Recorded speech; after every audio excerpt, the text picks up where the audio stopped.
बी ए भाग 3 यामधलं 5वं आणि शेवटचं unit environment meaning and types.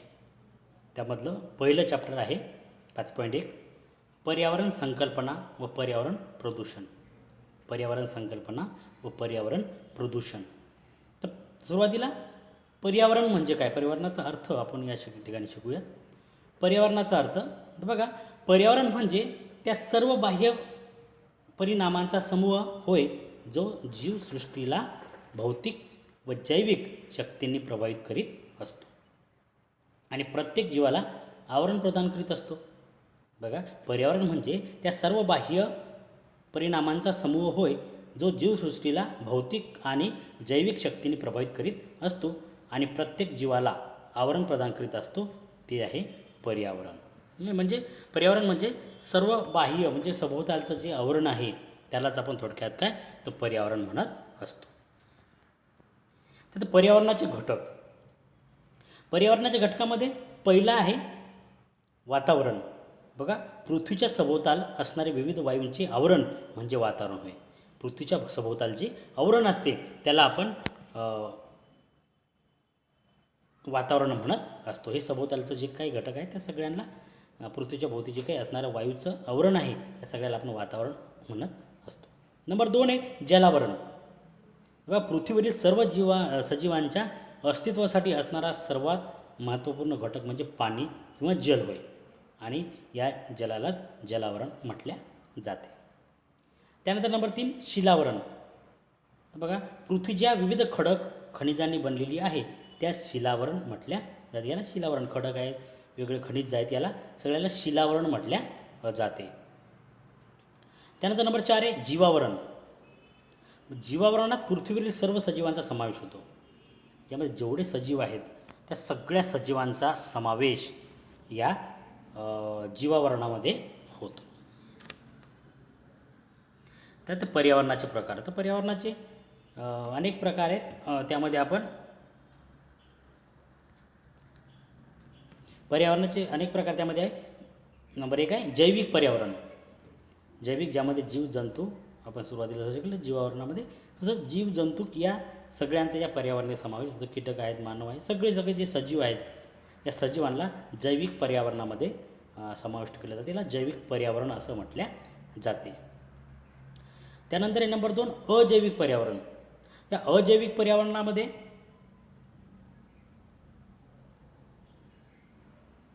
जे जिवंत नाहीत अशा सगळ्यांचा समावेश यामध्ये केला जातो. त्यामध्ये अ आहे भौतिक पर्यावरण.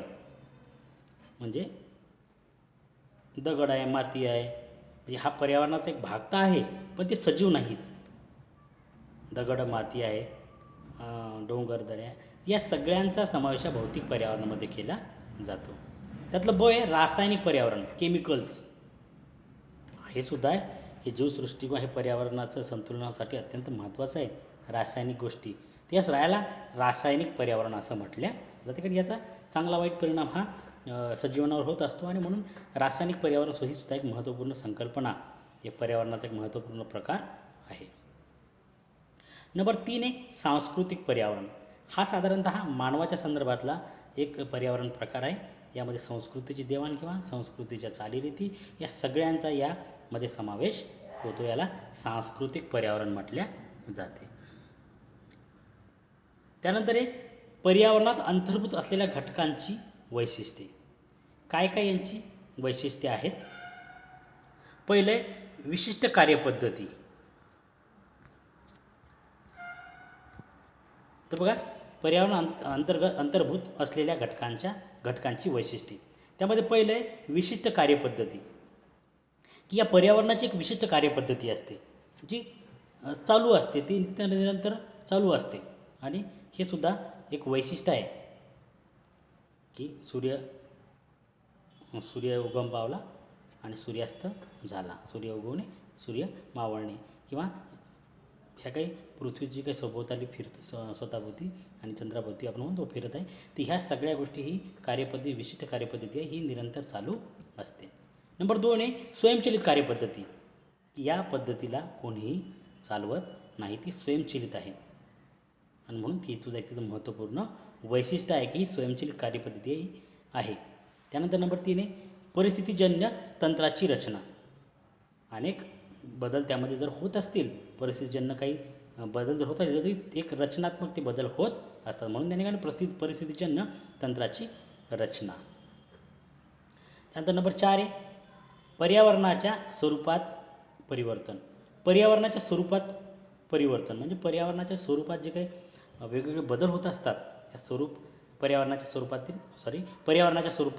परिवर्तन, या पर्यावरणाच्या स्वरूपामध्ये कालांतराने काही बदल आपल्याला दिसाव्यास मिळतात. ते सुद्धा एक वैशिष्ट्य या पर्यावरणाचं आहे. त्यानंतर नंबर 5 आहे एकरूपता. एकरूपता यामध्ये एक लयबद्धता आहे, एकरूपता आहे. त्याच्यामध्ये फार मोठे काही असे बदल होत नाही. दिनचर्या त्यांचीही व्यवस्थित असते. जे दररोजचे त्यांचे काही बदल असतात ते होत असतात. नंबर 6 आहे जीवसृष्टीवर प्रभाव. हे सुद्धा एक महत्त्वपूर्ण एक वैशिष्ट्य आहे की या सगळ्यांचा प्रभाव जीवसृष्टीवर पडत असतो. त्यानंतर आहे पर्यावरण प्रदूषण आणि पर्यावरण प्रदूषणाचा अर्थ. पर्यावरण प्रदूषण म्हणजे पर्यावरणामध्ये मानवी कृतीमुळे किंवा इतर गोष्टींमुळे जे इनबॅलन्स येते किंवा ते पर्यावरणाची काही हानी होते त्याला पर्यावरण प्रदूषण असं म्हटल्या जाते. बघा प्राध्यापक MP कौशिक यांनी त्याची व्याख्या दिलेली आहे. प्राध्यापक MP कौशिक यांच्यामध्ये प्रदूषण म्हणजे जल, वायू, स्थल यांच्या भौतिक, रासायनिक व जैविक वैशिष्ट्यांमध्ये घडून येणारे असे अनावश्यक बदल होय की ज्यांचा संपूर्ण मानवजाती व त्याला पोषक असलेल्या जीवजंतू, वनस्पती, औद्योगिक संस्था, कच्चा माल इत्यादीवर प्रतिकूल परिणाम घडून येतो. कौशिक काय म्हणतात की प्रदूषण म्हणजे जल, वायू, स्थल यांच्या भौतिक, रासायनिक, जैविक वैशिष्ट्यांमध्ये घडून येणारे असे अनावश्यक बदल होय की ज्यांचा संपूर्ण मानवजाती व त्याला पोषक असलेल्या जीवजंतू, वनस्पती, औद्योगिक संस्था, कच्चा माल इत्यादींवर प्रतिकूल म्हणजे वाईट परिणाम घडून येतो. त्याला प्रदूषण म्हटल्या जाते.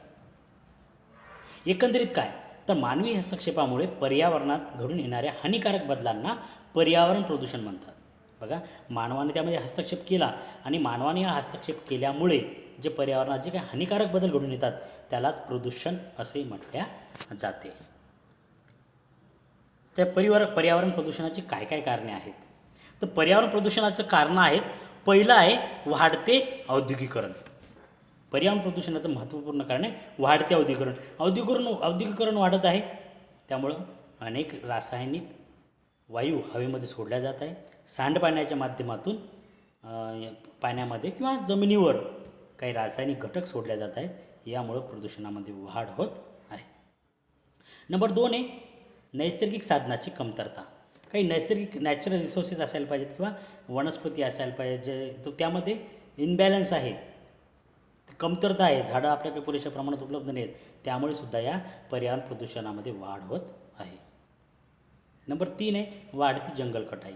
मानवाने औद्योगिकरणासाठी, रस्त्यासाठी किंवा वस्ती निर्माण करण्यासाठी, शेतीसाठी बऱ्याच वेळी जंगलकटाई केली जाते आणि जंगलकटाई केल्यामुळे परत पर्यावरणाचा ऱ्हास होतो आणि प्रदूषणामध्ये वाढ होते आणि म्हणून पर्यावरण प्रदूषणाची सुद्धा एक कारणं आहेत.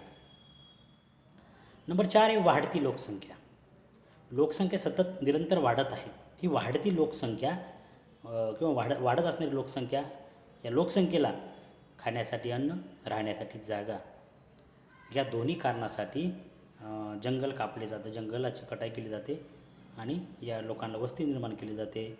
त्यानंतर खायसाठी त्यांना अन्नधान्य निर्माण करण्यासाठी त्या जंगलामध्ये शेती केली जाते आणि या सगळ्यांमुळे जंगल कटाई होते आणि यामुळे सुद्धा पर्यावरणाचा ऱ्हास होतो आणि हे सुद्धा प्रदूषणाचे कारण आहे. त्यानंतर नंबर 5 वाहनाची वाढती संख्या. बघा वाहनं दिवसेंदिवस वाढत आहेत. ही वाहनं वाढत असल्यामुळे वाहनाची संख्या वाढल्यामुळे हे वायू घातक असे वायू या हवेमध्ये सोडतात आणि त्यामुळे सुद्धा मोठ्या प्रमाणात प्रदूषण निर्माण होते. त्यानंतर आहे नंबर 6 ऊर्जा स्रोतांचा अधिक वापर. ऊर्जा स्रोतांचा अत्याधिक वापर असा आहे ते. ऊर्जा स्रोत दगडी कोळसा आहे, अत्याधिक वापर, यामुळे सुद्धा मोठ्या प्रमाणात प्रदूषण होत असते. त्यानंतर नंबर 7 आहे भौतिक प्रगती.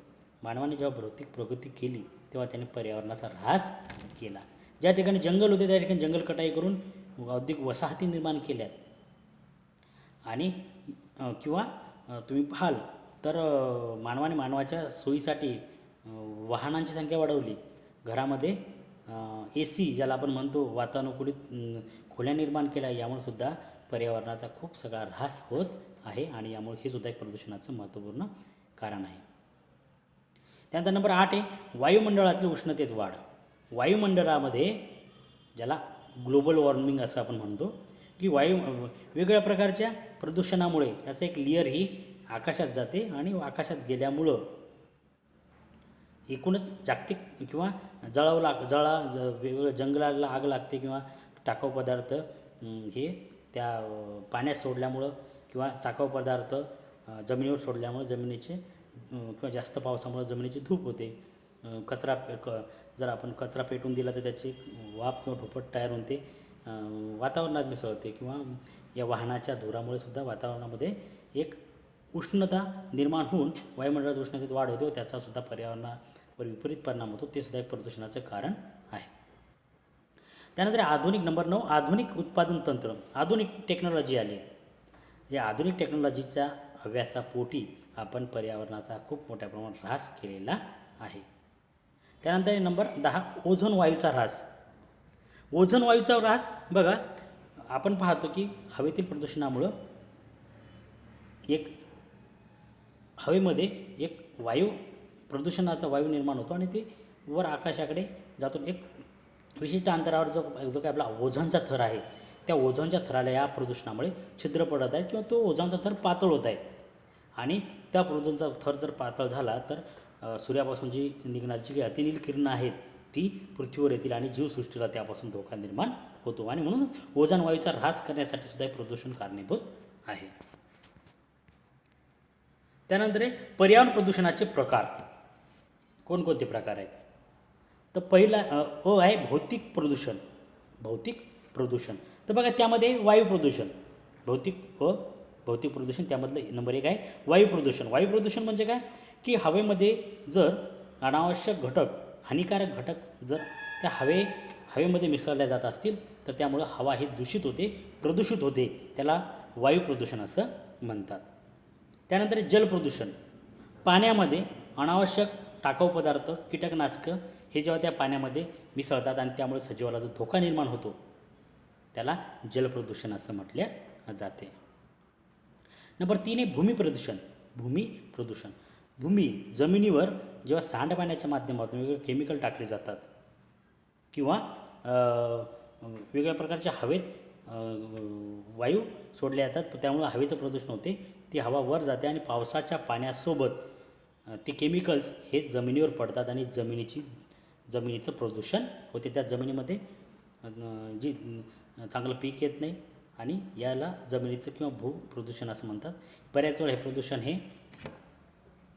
प्रदूषण जमिनीचं धूप झाल्यामुळे सुद्धा होत असते. त्यानंतर नंबर 4 ध्वनी प्रदूषण. ध्वनी प्रदूषण हे आवाज एक विशिष्ट रिस्ट्रिक्ट स्केलपेक्षा वर जर आवाज गेला तर याला ध्वनी प्रदूषण म्हणतात. हवेमध्ये वाहनांचा गोंगाट असेल, लाऊडस्पीकरचा गोंगाट असेल, हा ध्वनी प्रदूषण सांगत असतो. नंबर 5 आहे जैविक प्रदूषण. जैविक घटकावर जे काही विपरीत परिणाम या प्रदूषणाचे होतात त्याला जैविक प्रदूषण असं म्हटलं जाते. नंबर 6 आहे टाकाऊ पदार्थ प्रदूषण. बऱ्याच वेळा जो घरकचरा आहे किंवा कारखान्यातून येणारा जो काही कचरा आहे हा जमिनीवर टाकला जातो आणि टाकाऊ पदार्थामुळे सुद्धा किंवा केमिकल्स आहेत किंवा कॅरी बॅग्स आहे ह्या सगळ्यामुळे सुद्धा प्रदूषण निर्माण होते. याला टाकाऊ पदार्थ प्रदूषण असं म्हटलं जाते. त्यानंतर नंबर 2 आहे भौगोलिक प्रदूषण, ज्यामध्ये नंबर 1 स्थानिक प्रदूषण. स्थानिक प्रदूषण म्हणजे काय विशिष्ट भागामध्ये झालेलं प्रदूषण. 2 नंबर आहे राष्ट्रीय प्रदूषण. राष्ट्रीय प्रदूषण म्हणजे काय की विशिष्ट देशामध्ये झालेलं प्रदूषण, ज्याला राष्ट्रीय प्रदूषण म्हटल्या जाते. त्यानंतर नंबर 3 आहे आंतरराष्ट्रीय प्रदूषण. आंतरराष्ट्रीय प्रदूषण म्हणजे जे काही इंटरनॅशनल लेवलला आपण पाहतो की ग्लोबल वॉर्मिंग ह्यासारख्या ज्या काही संकल्पना आहेत ह्या आंतरराष्ट्रीय प्रदूषणामध्ये येतात. यामुळं एका देशाचा दुसऱ्या देशावर सुद्धा विपरीत परिणाम या प्रदूषणाचा होत असतो. त्यानंतर हे नंबर क, सामाजिक प्रदूषण. सामाजिक प्रदूषण हा शेवटचा पॉईंट आहे, ज्यामध्ये नंबर 1 राजकीय प्रदूषण. राजकीय प्रदूषण देशातील राजकीय वातावरणामुळे बऱ्याच वेळा राजकीय उलथापालथी होतात आणि त्यामुळं राजकीय वातावरण बिघडते, त्याला राजकीय प्रदूषण असं म्हटल्या जाते. नंबर 2 आहे आर्थिक प्रदूषण. जेव्हा देशाची आर्थिक घडी विस्कटते, देशाला खर्च जास्त होतो, उत्पन्न कमी होते, अशा वेळी त्याला आर्थिक प्रदूषण असं म्हटल्या जाते. नंबर 3 आहे धार्मिक प्रदूषण. धार्मिक ढवळाढवळीमुळं जेव्हा एकूणच देशातील वातावरण बिघडते, धार्मिक कारणामुळे त्याला धार्मिक प्रदूषण म्हटल्या जाते. नंबर 4 आहे जातीय प्रदूषण. जातीय प्रदूषणसुद्धा धार्मिक प्रदूषणाचाच एक भाग आहे, की ज्यामुळे जातीमध्ये तेढ निर्माण होते आणि एकूणच देशाचं वातावरण बिघडते, त्याला जातीय प्रदूषण असं म्हटल्या जाते. आणि 5वा प्रकार आहे नैतिक प्रदूषण, शेवटचा पॉईंट. तर नैतिक प्रदूषणामध्ये आपण पाहतो की नीतिमत्तेला धरून काही गोष्टी देशामध्ये घडत नाहीत किंवा अनैतिक गोष्टी घडतात, त्याला नैतिक प्रदूषण असं म्हटल्या जाते. हे सुद्धा एक प्रदूषणाचा एक महत्त्वपूर्ण प्रकार सांगितल्या जातो. एकूणच काय, पर्यावरण आणि पर्यावरणाचं प्रदूषण हा एक महत्त्वपूर्ण भाग या प्रकरणाचा आहे, तो आपण या ठिकाणी शिकलो आहोत.